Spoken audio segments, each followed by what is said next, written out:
mutumi ne na gari, yana matsala da kowa.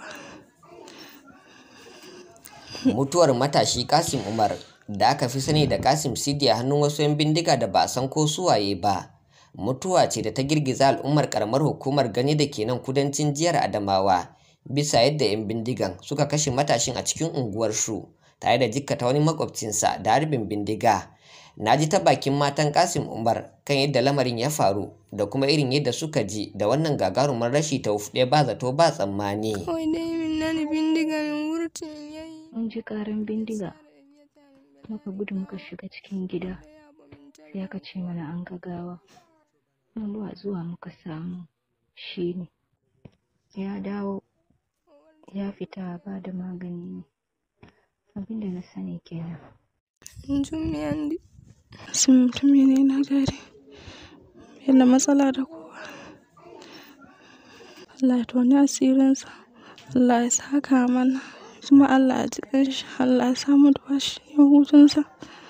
Umar Alhaji Umar uwa ne ga Kasim, ya kuma bayyana min irin yadda rayuwar matashin ya kasance da al'ummar da ke rayuwa da shi a gida da kuma abokan hulɗarsa waje, inda a ɓangare guda ya yi addu'ar Allah ya jiƙan matashin ya kuma ba shi gidan aljanna. Tun da muka zauna a nan ba mu taɓa jin wani ƙorafi tsakaninsa na ɓatanci ko wani abu tsakaninsa da mutane ba. Wannan kan babu, kuma physically alakansa da mu da mutane na waje alaƙa ne mai kyau. To amma mu ba abun da za mu ce, za mu dangana wannan abun ga Allah, kaddara ce, kowa ba zai wuce lokacinsa ba. Allah ya ce idza jaa ajalun la yasta'khiruna sa'a wa la yastaqdimun. Idan lokacin mutuwar mutum ya zo, ba za a jingirta ba, ba za a ƙara masa ko minti ɗaya ba. Sai dai lokacin ya zo da ajali, Allah ne ya kaddara mutane ne za su kashe shi, kuma muna zato ya yi shahada, Allah Ubangiji ya sa shi aljanna.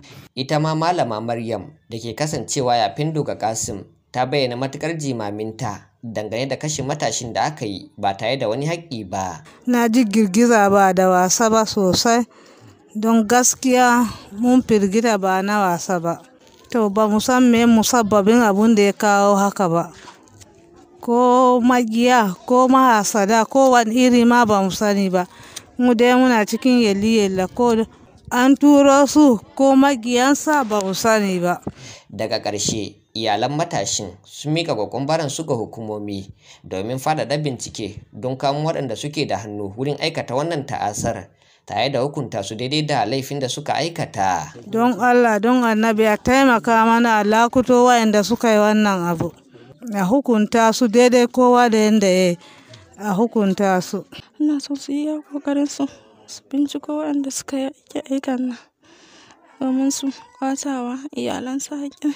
Kunshe cikin sanarwar da kakakin rundunar 'yan sandan jihar Adamawa Suleiman Yaya Guroje wallafa, ya ce rundunar 'yan sandan jihar Adamawa ta yi Allah wadai da wannan aika-aikar, inda a ɓangare guda kwamishinan 'yan sandan jihar ya ba da umarnin faɗaɗa bincike domin zaƙulo waɗanda suka aikata laifin da kuma tabbatar da sun girbi abin da suka shuka. Ƙarshen rahoton kenan daga nan jihar Adamawa, Nuruddin Usman Gani.